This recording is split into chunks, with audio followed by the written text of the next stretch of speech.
우리 또 마태복음 10장 함께 보도록 하겠습니다. 이 마태복음 10장에는 예수님께서 12제자를 부르셨고 그리고 이 12제자를 파송하시면서 몇 가지 당부하신 말씀이 있습니다. 자, 그 말씀 중에 단연 으뜸이 두려워하지 말라라고 하는 말씀이었습니다. 이 말씀을 하기 전에 전제가 되는 말씀이 있는데 그것이 바로 22절과 23절입니다. 그 내용을 정리하면 이렇습니다. 세상이 너희들을 핍박할 것이다. 이유는 딱 한 가지다. 단지 예수님을 믿는다라는 이유만으로, 예수님에게 속해 있다라고 하는 이유만으로 복음을 전할 때 너희들을 핍박할 거다.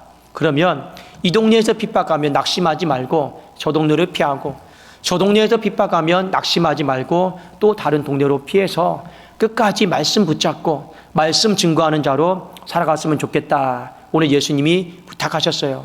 그리고 정말 예수님이 얼마 있으면 다시 올 거니 그러면서 두려워하지 말라. 그런데 오늘 마태복음 10장에 보면 이 두려워하지 말라를요, 예수님이 3번에 걸쳐서 말씀을 하셨습니다. 자, 오늘 이 부분을 우리가 좀 잘 봤으면 좋겠는데, 이 3번에 걸쳐서 두려워하지 말라라고 했을 때 그 내용들이 조금씩은 다 달라요. 그래도 우리가 좀 유익 있게 보시면 상당히 도움이 되고 은혜가 되는 말씀입니다. 먼저 24절에서 26절까지의 말씀을 보면 첫 번째, 그들을 두려워하지 말라라고 했습니다. 자, 한번 26절 한번 띄워주시겠습니까? 자, 같이 한번 읽어봅시다. 시작. 그런즉 그들을 두려워하지 말라. 감추인 것이 드러나지 않을 것이 없고 숨은 것이 알려지지 않을 것이 없느니라. 예수님 당시에 그들은 누구냐면 바리새인들과 서기관들, 이 종교의 어떤 권력과 힘을 가지고 있었던 사람들이었습니다. 자, 그리고 오늘날 이 시대에는 더 이상 바리새인들이나 서기관들, 종교 지도자들이 힘을 쓰고 있지는 않죠. 오늘날에는 이 적그리스도, 그리고 복음에 대해서 거부감을 갖고 있는 모든 사람들을 총칭해서 그들을 두려워하지 말라, 이렇게 이해하시면 좋을 것 같습니다. 여러분, 핍박이 없어서 두려워하지 말라는 게 아니에요. 핍박은 2000년 전이나 지금이나 예나 변함없이 다 있습니다. 그런데 예수님이 이러한 이유 때문에 두려워하지 말라라고 말씀하셨습니다. 24절과 25절에 보면 제자가 그 선생보다 또는 종이 그 상전보다 높지 못하나니 제자가 그 선생 같고 종이 그 상전 같으면 족하도다. 집 주인을 바알세불이라 하였거든 하물며 그 집 사람들이랴. 이렇게 되어 있습니다.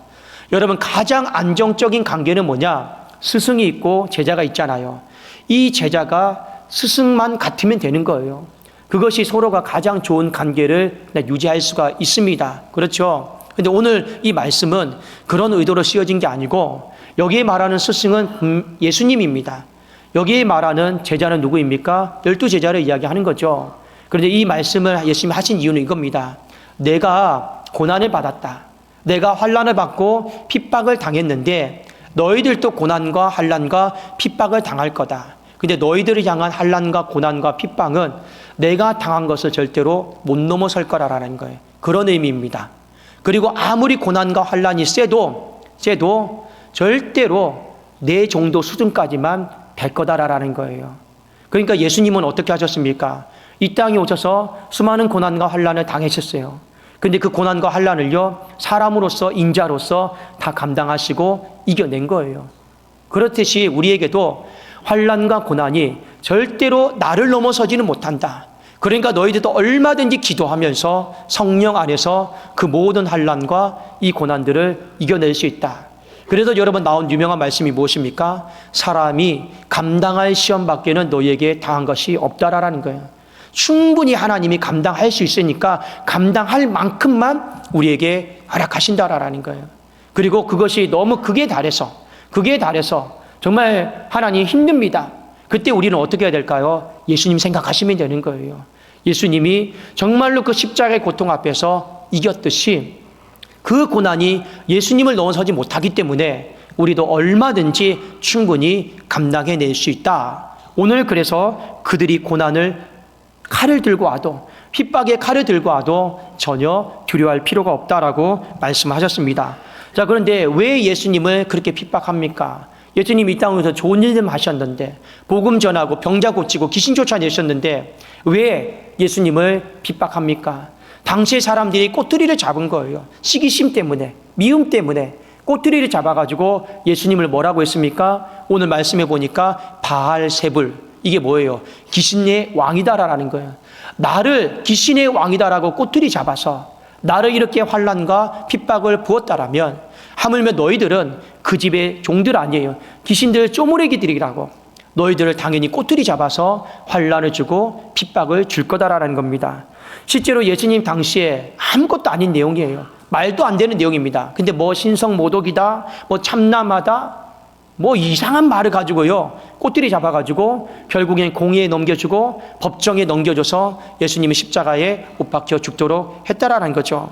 그런데 주님이 이렇게 말씀하셨어요. 그들을 두려워하지 마라. 왜요? 첫 번째, 아무리 고난과 핍박이 세도 예수님을 넘어서지 못할 것이니까. 또 하나, 오늘 10장 26절 다시 한번 띄워주시겠습니까? 자, 다시 한번 우리 좀 읽어봅시다. 어려운 구절인데 이 중요한 구절입니다. 26절 함께 읽겠습니다. 시작. 그런즉 그들을 두려워하지 말라. 감추인 것이 드러나지 않을 것이 없고 숨은 것이 알려지지 않을 것이 없느니라. 이 말은 여러분 결론만 딱 생각하시면 됩니다. 하나님께서 입증해 주실 거다라는 거예요. 네가 맞다라는 거. 네가 지금 말씀을 붙들고 진리를 붙잡고 살아가면서 살고 있는데 그렇게 살아가는 삶이 결코 틀리거나 어리석거나 잘못된 것이 아니고 맞다라고 하는 것을 하나님이 반드시 입증해 주신다. 그렇기 때문에 두려워하지 말라라는 거예요. 여러분, 예나 지금이나 그렇습니다. 우리는 진리를 붙잡고 살아가고 이 진리 안에 참된 행복이 있고 참된 만족이 있고 참된 안식과 평안이 있다라는 걸 우리는 믿고 고백하고 선포하고 있습니다. 그런데 세상 사람들이 이렇게 얘기해요. 증명해봐라. 증명해봐라. 예수 믿으면 행복하다며. 너 진짜 행복하냐? 너 집 있냐? 자동차 있냐? 좋은 직장 있냐? 안 행복한 것 같던데? 예수 믿으면 마음 평안하다며. 근데 실제로 우리의 삶을 물질 때문에 염려하고 직장 때문에 염려하고 걱정하는 것들이 있습니다. 하나님이 살아계시다라면, 정말 하나님이 전능하시고 뭐든지 다 하신다라면 그 병도 고쳐주고 인생의 문제도 해결해주고 어려움 안 당해야 되는 거 아니냐? 근데 걔도 병들고 있지 않느냐? 더 어려워지고 있지 않느냐? 근데 무슨 행복을 논하고 무슨 진리를 논하고 무슨 하나님의 어떤 선하심과 일하심을 논하느냐? 자꾸만 세상은 우리로 하여금 증명해보라고 그래요. 근데 여러분, 솔직히 우리가 당장에 증명을 못해요. 당장 내 자녀가 여러분 암에 걸려 있습니다. 정말 하나님이 살아계셔도 이 병을 낫게 해달라. 하나님이 증명해 주시면 얼마나 좋겠습니까? 근데 우리 힘과 능력으로 못해요. 우리는 인생의 직장의 문제도 내 삶의 문제도 관계의 문제도 솔직히 내 힘과 능력으로 할 수 있는 것들이 솔직히 아무것도 없습니다. 근데 세상 사람들이 기가 막히게 그 꼬투리를 잡아요. 안 행복하구만, 불행하구만, 안 평안하지 못하구만. 그럼에도 우리의 마음은 점점 낙심이 될 때가 많아요. 예수님도 마찬가지였습니다. 그 당시에 예수님이 오셔서 내가 하나님이 보내셔서 왔다. 나는 하나님의 아들이다. 사람들이 계속해서 그 진리에 대해서 뭐라고 얘기했습니까? 증명해봐라.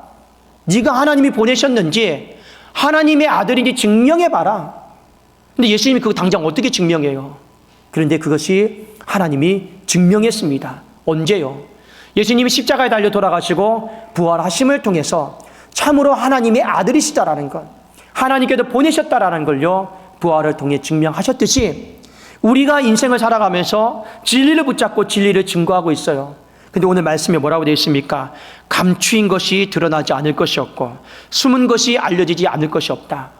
그 진리가 당장에는 설명이 안 되고 감추어진 것 같고 숨은 것 같아서 이해가 안 된다 할지라도 하나님께서 반드시 우리의 삶을 통해서 맞다라고 입증하는 날이 올 거기 때문에 두려워하지 말고, 그들을 무서워하지 말고, 그들이 꼬투리 잡는다고 해서 절대 마음 흔들리지 말고 계속해서 복음을 전하고 하나님의 말씀을 붙잡고 그 길로 가라. 오늘 이 말씀을 먼저 해주셨습니다.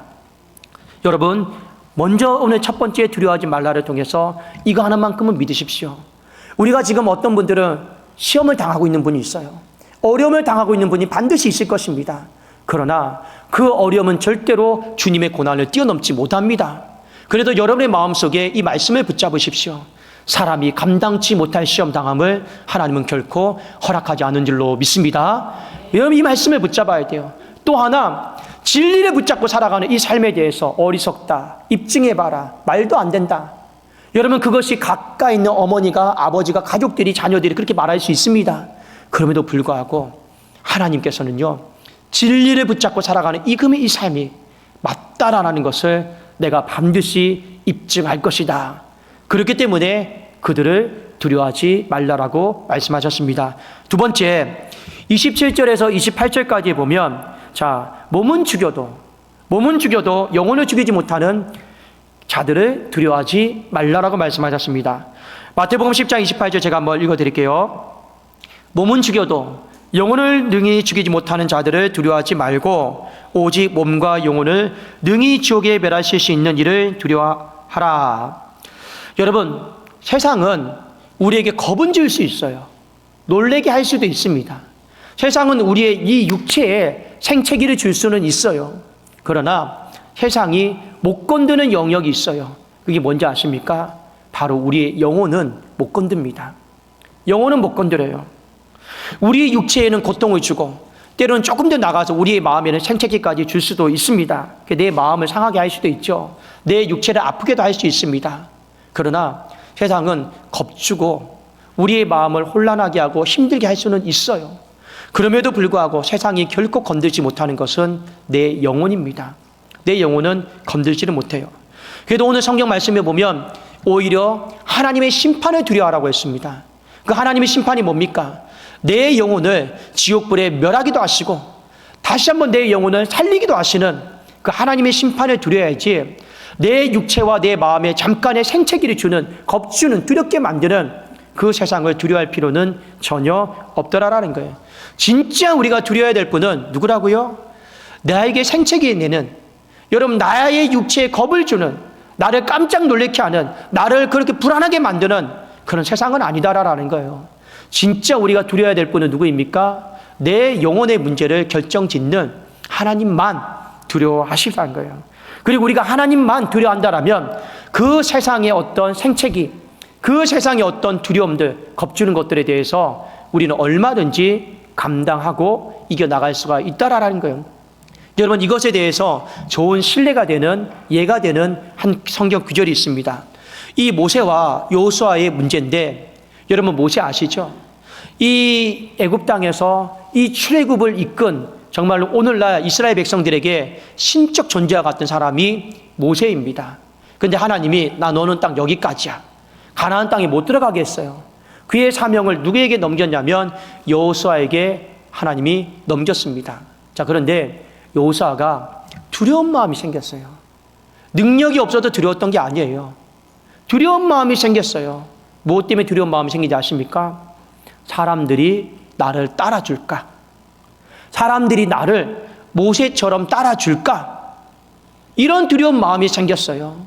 그리고 본인의 마음속에 온갖 잡생각이 들었어요. 사람들이 이렇게 말하면 어떡하지? 여러분 저 표현이 좀 거칠어도 이해해 주십시오.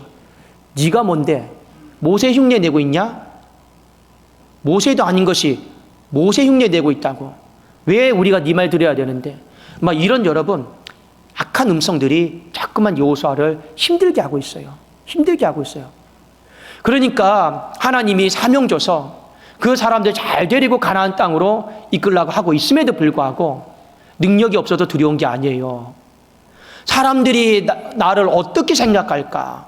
사람들이 나를 어떻게 바라볼까? 어떤 시선으로 대할까? 그리고 내가 말했을 때 네가 뭔데? 너나 잘해라 이런 말 할까 봐. 이 마음이 너무 두려웠던 거예요. 너도 못하면서 누굴 가르쳐? 이것이 너무 두려웠던 거예요. 그래서 하나님 앞에 기도했습니다. 하나님, 두려워서 제가 움직이지를 못하겠어요. 두려워서 제가 저 요단강을 못 건너겠어요. 그때 하나님의 여호수아 1장 5절, 6절, 7절에 이렇게 말씀하셨어요. 이 구절이 참 중요합니다. 제가 한번 읽어드릴게요. 네 평생에 너를 능히 대적할 자가 없으리니 내가 모세와 함께 있었던 것 같이 너와 함께 있을 것임이라. 내가 너를 떠나지 아니하며 버리지 아니하리니. 자, 여러분, 하나님이 이 여호수아가 잘못된 생각을 갖고 있는 걸 먼저 바꿔줬어요. 어떤 생각을 잘못 갖고 있었습니까? 모세가 위대했던 게 아니다라는 거예요. 모세가 능력이 많았던 게 아니라라는 거예요. 모세가 위대하게 보이고 모세가 능력이 많은 것처럼 보였던 것은 오늘 나와 있잖아요. 내가 모세와 함께 있었기 때문에 모세가 능력이 많은 것처럼 보이고 모세가 위대한 것처럼 보인 것이지 모세 자체가 능력이 많고 위대했던 사람은 아니다라는 거예요. 그러니까 네가 오해하고 있는 거 내가 풀어줄게. 너도 네가 능력이 많고 위대하게 되는 거 내가 함께 해주면 그걸로 끝나. 여기에 더 이상 어떤 설명이 필요 없어. 모세처럼 네가 노력해서 위대해지려고 능력이 많은 사람들 너 흉내낼 필요 없어. 정작 너의 인생 가운데 필요한 게 뭔지 알아? 바로 하나님이 너와 함께 하시는 거야. 이 부분 얘기하신 거예요. 근데 이걸 여호수아가 놓쳤어요. 나는 모세가 아닌데, 나는 전인자처럼 이렇게 위대한 능력이 없는데, 나는 늘 부족한데, 여기에 여러분 속아버린 거죠. 그리고 그 다음에 6절, 강하고 담대하라. 너는 내가 그들의 조상에게 맹세하여 그들에게 주리란 이 땅을 이 백성에게 차지하게 하리라. 강하고 담대하라. 이 말은 세상을 두려워하지 말고 하나님만 두려워하라는 말씀입니다. 이게 하나님 두려워하라는 말씀이에요. 여러분, 하나님을 두려워하라는 거 하나님 앞에 벌벌벌 떨라라는 얘기가 아니에요. 이게 뭐 어떤 얘기라고요? 강하고 담대하라. 이게 하나님을 두려워하는 거예요. 그러면 우리가 어떻게 강하고 담대할 수 있을까요? 하나님 강하게 해주세요. 담대하게 해주세요. 그렇다고 해도 우리가 강하고 담대함이 생깁니까? 아니에요. 강하고 담대하는 방법은 하나님이 오늘 뒤에 차근차근히 잘 설명해 주셨어요. 자, 한번 우리 7절 한번 같이 한번 읽어봅시다. 함께 읽겠습니다. 시작. 오직 강하고 극히 담대하여 나의 종 모세가 네게 명령한 그 율법을 다 지켜 행하고 오려나 자로나 치우치지 말라. 그리하면 어디로 가든지 형통하리니. 여러분, 강하고 담대하는 거, 하나님을 두려워하는 거 다른 게 아닙니다. 하나님의 말씀 그 율법을요, 내가 벗어나지 않으려고, 자로나 우로나 치우치지 않으려고, 내가 그 말씀 안에 거하려고 몸부림치는 거, 그것이 바로 하나님 앞에 두려워하지 않는 삶이에요. 여러분, 왜 죄를 짓는지 아십니까? 죄를 짓는다라는 건 결국에 말씀을 범하는 거예요. 왜 말씀을 범할까요? 하나님을 두려워하지 않으니까. 바로 그 얘기입니다.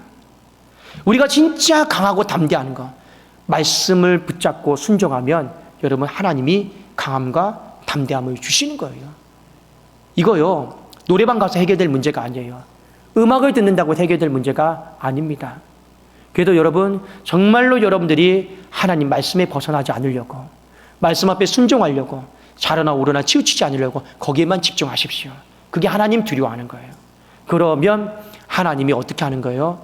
내가 세상을 두려워하는 거 한 방에 다 정리해 주십니다.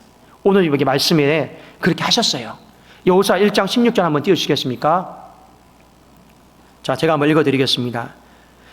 여호수아가 가장 두려워했던 게 사람이에요. 사람의 시선입니다. 그들이 여호수아에게 대답하여 이르되 당신이 우리에게 명령하신 것은 우리가 다 행할 것이요 당신이 우리를 보내시는 곳에는 우리가 가리다. 사람을 그렇게 두려워했어요. 사람의 시선, 사람의 말, 평가, 그리고 내가 말하면 과연 따라줄까, 무시하지는 않을까, 이 사람과 관련된 두려움에서 여호수아는 너무 힘들었단 말이에요. 그런데 하나님만 두려워하니까 어떻게 되는 거예요? 하나님 한 방에 다 정리해 주세요. 한 방에 다 정리해. 여기 여러분 앞절에 보면 뭐라 되는지 아십니까? 누구든지 당신을 모세처럼 순종하지 않으면 우리가 다 죽이겠다고. 이 정도로 하나님이 한 방에 다 정리해 주셨습니다. 여러분, 마지막 세 번째입니다. 두려워하지 마라. 29절에서 31절인데 이 두려워하지 말라는 조금 뉘앙스가 달라요. 어떤 의미냐면 앞으로 살아가면서 두렵게 될까 봐 두려워하지 말라라는 거예요. 두렵게 될까 봐 걱정하거나 염려하거나 두려워하지 마라. 여러분, 그렇습니다. 우리는 인생을 살아가면서 염려하지 말라. 한날의 괴로움은 그날로 족하다 해도 솔직히 말을 잘 안 들어요. 우리는 또 일어나지 않은 막연한 일에 대해서 염려하고 걱정하는데 염려, 걱정뿐만 아니라 두려움에 대해서도 일어나지 않았음에도 불구하고 나는 이런 두렵게 될 상황에 놓일지도 몰라. 그럼에도 우리는요, 두려움에 이미 벌벌 떨고 있는 사람들이 많이 있는 것 같습니다. 여러분, 몇 가지 제가 한번 예를 들어보겠습니다. 어떤 사람이 결혼을 했어요. 아이를 낳으면 되죠. 그런데 아이를 못 낳는 가정이 있어요. 기형아 낳을까봐. 그렇게 여러분 두려워하는 가정이 있어요. 기형아 낳을까봐. 여러분, 결혼해서 살고 있습니다. 근데 이미 두려워하고 있어요. 이혼할까봐. 행복하지 않을까봐. 이제 당장에 여러분 이직을 하고 직장에 출근합니다. 이미 마음속에 겁 잔뜩 먹고 두려워하고 있어요. 일주일도 못 버틸까봐. 하루도 못 버틸까봐. 이미 우리 안에는요, 두렵게 될까봐 걱정하고 염려하는 이 모습들이 너무 많아요. 지금 어떤 분은 몸에 아픔이 있습니다. 건강에 문제가 있을 수도 있죠. 그런데 죽을지도 몰라. 두렵게 될까봐 여러분 걱정하고 두려워하는 사람들이 솔직히 너무 많아요.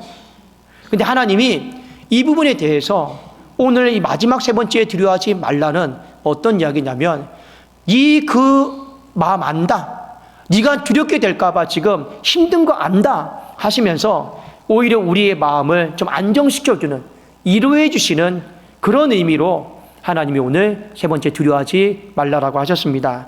자, 오늘 여러분 말씀에 보면 29절 30절에 보면 어떤 비유가 나오냐면 참새 2마리가 한 앗사론에 팔리는 이야기가 나오고, 그리고 하나님께서 우리의 머리털까지 다 세신 바 되었다, 이 이야기가 나옵니다. 제가 한번 읽어드릴게요. 29절 30절입니다. 참새 2마리가 한 앗사론에 팔리지 않느냐? 그러나 너희 아버지께서 허락하지 아니하시면 그 하나도 땅에 떨어지지 아니하리라. 너희에게는 머리털까지 다 세신 바 되었나니. 참새 2마리의 값이 한 앗사리온이래요. 여러분, 한 앗사리온은 한 데나리온의 16분의 1에 해당되는 값입니다. 그럼 한 데나리온은 얼마냐? 하루 일용직 노동자의 품삯이 7만 원이라고 칩시다. 그러면 16분의 1은 얼마예요? 4,375원이에요. 그리고 한 마리의 값은 거의 한 2,000원 정도 된다 이거죠. 그러니까 이 참새의 목숨값이 푼돈이다라는 거예요. 목숨값이 푼돈이지만 하나님은 그 푼돈에도 관심을 가지고 그 푼돈의 목숨값 되는 이 참새의 생명도 하나님이 허락하지 않으면 떨어지는 법이 없더라. 하물며 너희들의 목숨값은 푼돈 아니지 않냐? 십자가로 맞바꾼 어마어마한 값이면 하나님이 얼마나 더 신경 써주고 얼마나 더 세밀하게 인도해 주시고 위로해 주시고 보호해 주시고 보살펴 주지 않겠느냐? 이거에 대한 위로예요. 왜요? 우리가 장차 일어날 일에 두려워하고 있으니까. 죽을지도 몰라. 망할지도 몰라. 나는 못 견딜지도 몰라. 그러고 있으니 하나님이 이 참새의 이 앗사리온의 비유를 말씀하는 거예요. 또 하나 더 말씀하셨습니다. 하나님께서는 우리의 머리털까지 다 세고 계시다고 하셨습니다. 머리털까지 다 세고 계세요. 여러분, 사람이 자기의 머리털을 셀 수 있습니까? 없습니까? 못 세요. 근데 여러분, 말씀 가지고 꼬투리 잡지 마세요. 꼭 이런 사람이 있어요. 저는 대머리인데요. 제 머리털은 영계인데요. 그렇게 꼬투리 잡으면 여러분, 바리새인들 그렇게 하면 안 돼요. 이 말씀의 의미는 뭔지 아십니까? 두 가지 의미가 있어요. 하나, 있는 머리털도 하나님이 세고 계시고, 또 하나는 뭐냐? 내가 살아가면서 빠지는 머리털이 있단 말입니다. 그것까지 하나님은 다 세고 계시다라는 거예요. 여러분, 정말 내가 작정하고 마음 먹고 여보 서봐, 오늘 당신 머리털 내가 다 뽑아버릴게. 내가 다 셀게. 하나님만 세는 게 어디 있어? 나도 셀 수 있어. 흉내내는 사람들이 있어요. 그런데요, 여러분, 보통 우리가 일상적으로 하루에 머리털이 50개씩 빠집니다. 머리 감다가 빠지고요, 세수하다가 빠지고요, 길 가다가 바람 불다가 빠지고요. 근데 그거 셀 수 있는 사람 아무도 없습니다. 하필이면 그 머리가요, 내 머리에 있기 때문에, 맨 꼭대기에 있기 때문에 셀 수 있는 사람은 아무도 없습니다. 근데 누구만이 센다고요? 하나님만이 내 있는 머리털도 세시고 내 빠지는 머리털까지 하나님은 다 세고 계시다. 이게 어떤 의미일까요? 그만큼 우리의 인생 가운데 하나님은 세밀하게, 여러분 또 디테일하게 아신다라는 거예요. 그래도 뭐 하라라는 거예요? 장차 일어나게 될 일, 생명에 대해서도 걱정하지 말고, 지금 잠시 네 삶의 어떤 잃어버리는 삶의 손실들에 대해서, 불합리함에 대해서, 아픔에 대해서도 걱정하지 말고, 장차 일어나게 될 일에 대해서 두렵게 될까 봐 여러분 걱정하지 말고 하나님 믿고 세밀하게, 하나님이 디테일하게 따뜻하게 인도해 줄 것을 믿고 지금의 두려움을 끊어내라. 오늘 이것이 바로 세 번째 두려워하지 말라라고 하는 말씀입니다. 여러분, 오늘 본문의 말씀은 다 정리하면 두려워하지 말라예요. 그러면서 오늘 마지막에 32절, 33절에 결론이 나와 있습니다. 우리가 만일 이 말씀을 내 말씀으로 받아들이고 두려워하지 않는다라면 우리는 이렇게 살아갈 수 있을 거다라는 거예요. 32절, 33절 같이 한번 우리 읽어보겠습니다. 자, 시작. 누구든지 사람 앞에서 나를 시인하면 나도 하늘에 계신 내 아버지 앞에서 그를 시인할 것이요. 누구든지 사람 앞에서 나를 부인하면 나도 하늘에 계신 내 아버지 앞에서 그를 부인하리라. 사람 앞에서 나를 시인하는 것, 시인하다라는 건 고백하고 인정하고 자랑하는 거예요. 여러분, 부인하는 건 뭡니까? 감추는 거예요. 그러면 누가 시인합니까? 두려워하지 않는 사람이 시인하고 고백하고 자랑하는 거예요. 누가 여러분 감춥니까? 여전히 두려워하는 사람은 하나님의 존재, 신앙생활하고 있는 걸 감추고 있을 것입니다. 여러분, 이 말씀은 그냥 가장 우리의 삶에 일상적으로 적용하시면 됩니다. 세상 한복판에 나가서 나 예수님 믿는다 굳이 여러분에게 외칠 필요 없고, 여러분이 출근길 퇴근길 전철관에 가서 나 예수님 믿는다 이렇게 할 필요도 없습니다. 가장 기본적인 것만 하세요. 여러분, 식사하실 때마다 꼭 식사 기도하십시오. 여러분, 출근하면 오늘 내게 일할 수 있는 직장을 주셨으면 감사합니다. 출근 기도하십시오. 퇴근할 때 되면 야, 이제 몇 시 남았다 퇴근해야 되는데 이거 시계 보지 마시고 하나님 오늘 하루도 주가 주신 은혜와 능력 안에서 감당했습니다. 감사기도하고 나오세요. 이거 세 가지만 여러분들이 하십시오. 그러면 사람들이 다 알아요. 예수 믿는 사람이구나. 예수 믿는 사람이구나. 사람들이 다 알고 있습니다. 근데 이 기본적인 세 가지를요, 웬만한 크리스찬들이 잘 안 해요. 부끄러우니까, 창피하니까, 혹여 또 나를 어떻게 생각할까봐, 미쳤다고 생각할까봐, 이 신앙의 광신자라고 생각할까봐 하지도 않아요. 또 어떤 사람은 한다고는 하는데 속으로만 해요. 아닙니다. 여러분, 정말 음식 앞에서 식기도 할 때마다 하세요.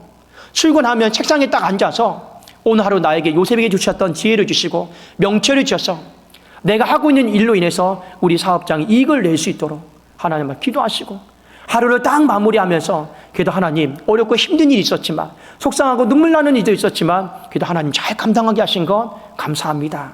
그렇게 여러분들이 하세요. 그것이 정말 이 세상 한복판에서 여러분들이 두려워하지 않는 가장 일상적인 증거이기 때문에 그렇습니다. 그러니까 두려워하지 않는다라면 예수님을 시인하는 거예요. 또 하나, 두려워하지 않기 위해서 한 가지 여러분에게 팁을 드립니다. 각오하세요. 신앙생활을 각오하고 하시라라는 거예요. 여러분, 신앙생활은 절대 행복한 길이 아닙니다. 신앙생활은 일사천리로 뭔가 다 만사형통이 아닙니다. 오늘 예수님이 말씀하셨잖아요. 고난이 온다. 왜 고난이 옵니까? 너희가 예수님을 믿는다라는 이유 하나만으로도 세상은 그것을 트집 잡아서 고난과 환난과 핍박을 가져다 준다. 그러면 여러분 어떻게 해야 됩니까? 각오하세요. 각오. 어려울 각오, 힘들 각오, 욕먹을 각오, 오해받을 각오. 여러분, 우리가 교회 생활 하다가도 많이 시험 드는 사람들이 있어요. 여러분, 교회 생활하고 우리가 삶을 살아가면서 시험에 안 드는 사람이 어디 있겠습니까? 그런데 대부분 시험에 드는 이유가 뭔지 아십니까? 시험에 들게 하는 사람들 때문에 시험에 드는 게 아니에요. 내 마음이 각오를 안 해요. 각오를. 충분히 그런 상황이 있을 수도 있겠구나, 그런 어려움이 있을 수도 있겠구나, 이렇게 오해를 받을 수 있겠구나, 원치 않게 내가 나쁘게 평가받을 수도 있겠구나, 이걸 각오하셔야 돼요. 각오하셔야 돼요. 여러분, 목사가 설교를 합니다. 제 마음은 여러분이 다 은혜 받고 다 여러분 성령 충만하면 얼마나 좋겠습니까? 그런데 기대예요. 이게 기대. 근데 제 마음에 각오도 하고 있어요. 누군가는 불편할 거다. 누군가는 은혜 받지 못할 거다. 혹여 더 나가서 누군가는 이걸 가지고 트집 잡을 수도 있겠다. 각오를 하셔야죠. 각오를. 기대만 하고 각오는 안 하니까 우리의 인생에 조금만 어려움을 당하고 환란이 있고 누군가가 나에게 마음이나 육체의 생채기를 내면요, 여러분 이미 마음이 힘들어지고 그 힘들어진 마음에, 속상한 마음에 마귀가 두려움을 덧뿌리고 갈 때가 너무나도 많이 있더라라는 거예요. 저 청년들이 이렇게 이야기하다 보면, 목사님, 제가 이 사람과 살면 좀 행복해질까요? 내가 이 사람과 살면 행복해질까요? 왜 그런 생각만 합니까? 각오하고 살아요. 각오하고. 집 잃어버려도 내가 이 사람과 살겠다. 자동차 없어도 내가 이 사람과 살겠다. 내 마음에 다 들지 않아도 하나님이 허락하신 짝이다라면 내가 살겠다. 각오는 여러분 1도 없어요. 1도 없어요. 뭐만 있는 거예요? 기대만 있는 거예요. 이게 다 계산해보니 행복하지 않을 것 같아. 목사님, 저 결혼 안 할래요. 그럼 평생 여러분 혼자 사는 겁니다. 각오하셔야 돼요.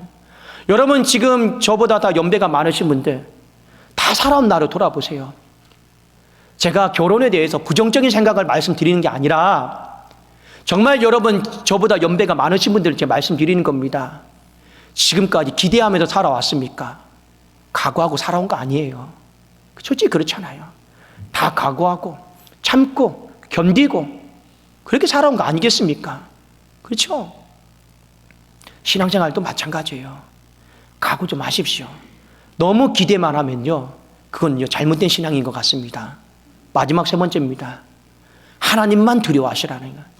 여러분 하나님만 두려워하라고 했는데 왜 하필 그 비유를 몸과 영혼을 능히 지옥불에 멸하기도 하고 살리기도 하는 그 하나님만 두려워하라 이런 비유를 썼을까요? 이건 어떤 의미냐? 하나님이 우리의 인생의 모든 최종 결정권을 갖고 있다는 거예요. 여러분 하나님이 우리의 인생의 최종 결정권자입니다. 이게 무슨 말이냐? 의사가 사망 선고해도 하나님이 그걸 뒤집을 수 있다라는 거예요. 하나님이 그걸 엎을 수가 있다라는 거예요. 왜요? 하나님은 최종 결정권자니까. 최종 결정권자니까. 여러분 예를 들어 봅시다. 대통령이 있어요. 대통령에게 헌법상 부여된 권한이 사면권입니다. 아무리 여러분 판사가 그냥 사형해도 대통령이 그거요 뒤집을 수 있어요? 없어요? 뒤집을 수 있어요. 그게 바로 최종 결정권입니다. 우리는 보통 최종 결정권을 대법원이라 생각하죠. 그러면 내 인생 끝났다 생각하죠. 그런데 아니에요. 우리가 눈에 보이는 현실 속에서도 최종 결정권자는 뒤집을 수 있어요. 사망을 생명으로 뒤집을 수 있는 거예요. 여러분 이 비유를 말씀드린 겁니다. 인생에 죽고 사는 것이 최종 결정권자가 누구냐라는 거예요. 그 하나님의 눈을, 하나님의 마음을 두려워하십시오. 그렇지 않고 자꾸 사람 두려워하면요, 여러분 딱 거기에서 인생이 마무리되더라는 거예요. 최종 결정권자는 아무리 우리의 불리한 상황도, 우리의 참담한 상황도, 아픈 상황도 뒤집을 수 있는 분이 바로 하나님이십니다. 그래도 여러분 신앙은요, 때로는 내가 그 풀무불에 들어가면 죽은 줄 알았는데 살아요. 그게 신앙이더라고요. 내 인생이 6번 넘어졌으니까 이제는 완전 끝났다 생각했는데 마지막에 뭐라 되어 있습니까? 의인은 6번 넘어져도 마지막 7번째는 또 다시 살아요. 왜요? 최종 결정권자가 우리를 살리시는 겁니다. 저도 목양을 그렇게 믿고 나가고 있어요. 점점 코로나 시대 이후에 목양하기가 힘든 건 사실이죠. 그런데 이 현실 절대 안 바라봅니다. 누구 바라보는지 아십니까?